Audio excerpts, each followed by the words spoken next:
गीताई माऊली माझी, तिचा मी बाळ नेणता, पडता रडता घेई उचलून कडेवरी.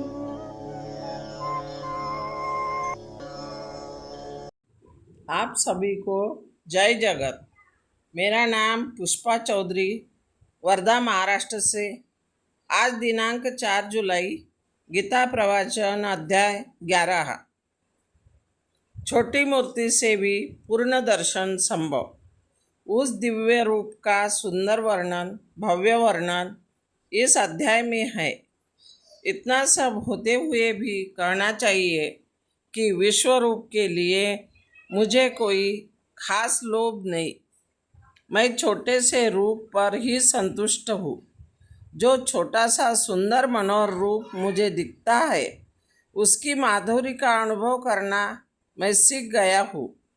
परमेश्वर टुकड़ों में विभाजित नहीं है। मुझे ऐसा नहीं लगता कि परमेश्वर का जो रूप हम देख पाते हैं वह उसका एक टुकड़ा है और शेष परमेश्वर बाहर बचा हुआ है। बल्कि मैं देखता हूँ कि जो परमेश्वर इस विराट विश्व में व्याप्त है, वही संपूर्ण रूप में जैसा का तैसा एक छोटी सी मूर्ति में मिट्टी के एक कण में भी व्याप्त है। इसमें कोई कमी नहीं। अमृत के सिंधु में जो मिठास है, वही एक बिंदु में भी होती है। मुझे लगता है कि अमृत की जो एक छोटी सी बूंद मुझे मिल गई है, उसी की मिठास मैं चखूं। अमृत का दृष्टांत मैंने जानबूझकर लिया है। पानी या दूध का दृष्टांत नहीं लिया है। एक प्याले दूध में जो मिठास होगी, वही मिठास लोटे भर दूध में होगी। परंतु मिठास चाहे वही हो, पुष्टि इतनी ही नहीं है। एक बूंद दूध की अपेक्षा एक प्याले दूध में पुष्टि अधिक है। परंतु अमृत के उदाहरण में यह बात नहीं है। अमृत के समुद्र की मिठास तो अमृत के एक बूंद में है ही, उसके अलावा पुष्टि भी उतनी ही है। बूंद भर अमृत भी गले के नीचे उतर गया तो उससे अमृत तत्व ही मिलेगा।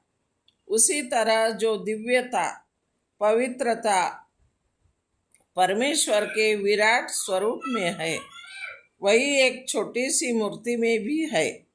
किसी ने मुट्ठी भर गेहूँ मुझे नमूने के तौर पर लाकर दिए, तभी यदि मुझे गेहूँ की पहचान न हुई, तो फिर बोरी भर गेहूँ भी यदि मेरे सामने रख दिए जाए तो वह कैसे होगी।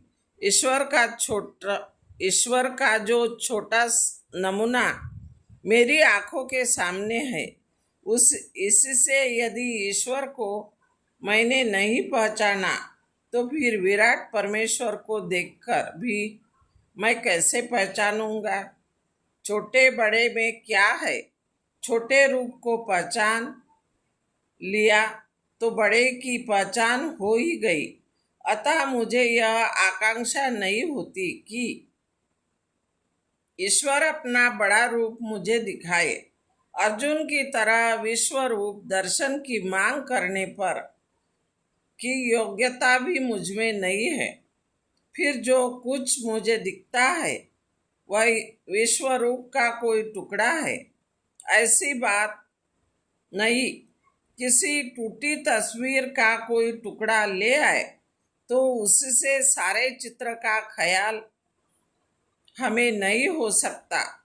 परंतु परमात्मा इस तरह टुकड़ों से बना नहीं है। परमात्मा न कटा हुआ है, न खंड खंड किया हुआ है। एक छोटे से स्वरूप में भी वह अनंत परमेश्वर सारा का सारा समाया हुआ है। छोटे फोटो और बड़े फोटो में क्या अंतर है। जो बातें बड़े फोटो में होती है, वही सब जैसी की तैसी छोटो फोटो में भी होती है। छोटा फोटो बड़े फोटो का टुकड़ा नहीं है।